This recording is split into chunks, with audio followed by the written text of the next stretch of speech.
철저한 회개를 해야 합니다. 오늘의 말씀은 민수기 5장 1절에서 10절입니다. 말씀 살펴보기. 여호와께서 모세에게 말씀하셨습니다. 이스라엘 백성들에게 명령해서 나병 환자나 유출병이 있는 사람이나 시체로 인해 부정하게 된 사람을 모두 짐 밖으로 내보내게 하여라. 남자든 여자든 가리지 말고 내보내라. 그들을 짐 밖으로 내보내라. 그래서 내가 그들과 함께 한 진을 더럽히지 않게 하여라. 이스라엘 백성들은 그렇게 했습니다. 그들이 그런 사람들을 짐 밖으로 내보냈습니다. 여호와께서 모세에게 명하신 대로 이스라엘 자손들이 했습니다. 여호와께서 모세에게 말씀하셨습니다. 이스라엘 자손에게 말하여라. 남자든 여자든 누구에겐가 어떤 방식으로든 잘못을 저질러 여호와께 신실하지 못하게 되면 그 사람은 죄가 있으니 자기가 저지른 죄를 고백해야 한다. 그는 자신이 해를 끼친 것에 가치에 5분의 1을 더해 해를 끼친 사람에게 돌려주어야 한다. 만약 그 사람이 그 잘못에 대한 보상을 받을 만한 가까운 친척이 없다면 그 보상은 여호와께 돌아가 제사장에게 속하게 된다. 그는 속죄를 위해 순양을 더해 그것을 제사장에게 바치고 제사장이 그를 위해 그것으로 속죄할 것이다. 이스라엘 백성들이 제사장에게 가져오는 모든 거룩한 예물들은 다 그의 것이 된다.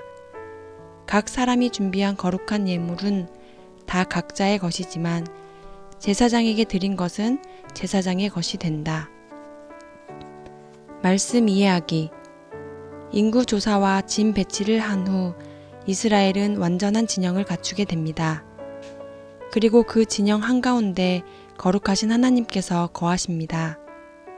거룩하신 하나님께서 그 진영 가운데 계시기 때문에 문제가 발생합니다.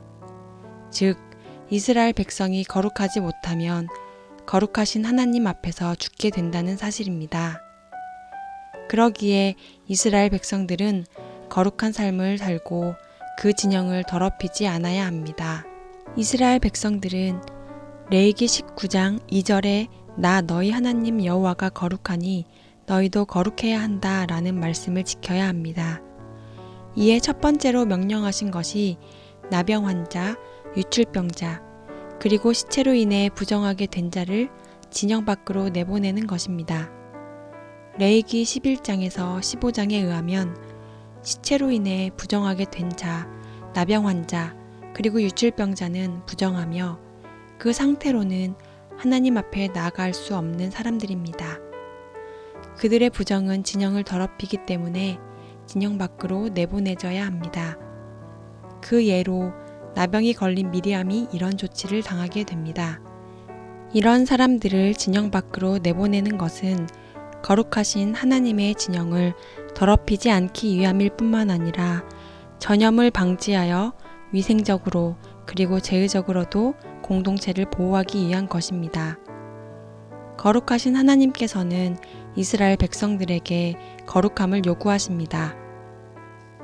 두 번째는 타인에게 재산상의 손해를 끼쳤을 경우에 관한 명령입니다. 이 명령은 레위기 5장 14절에서 6장 7절에 나오는 속건제의 내용을 보충해 줍니다. 먼저 기억할 것은 타인에게 어떤 방식으로든 잘못을 저지르는 것은 하나님께 신실하지 못하게 되는 것이고 죄가 된다는 사실입니다. 그럴 경우 자기의 죄를 고백하고 순양으로 속건제를 드려야 합니다. 그리고 손해를 끼친 것에 5분의 1을 더해 손해를 끼친 사람에게 배상해야 합니다. 만일 배상을 받을 사람이 없다면 그 사람의 가까운 친척에게 주어야 하며 가까운 친척도 없다면 제사장에게 그 보상을 주어야 합니다. 이는 어떤 식으로든 손해를 입힌 것을 끝까지 책임지라는 것입니다.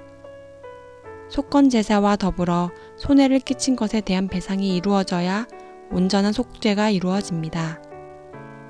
하나님의 군대로서 이스라엘 백성들은 그들의 총사령관이신 거룩하신 하나님께서 그들의 진영 가운데 계시다는 것을 기억해야 합니다.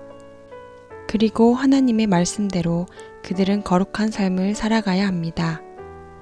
사소하게 보이는 일일지라도 하나님의 진영을 더럽히는 일들은 하지 않아야 합니다. 하나님께서 그들과 함께 계신 진영을 더럽히지 말아야 합니다.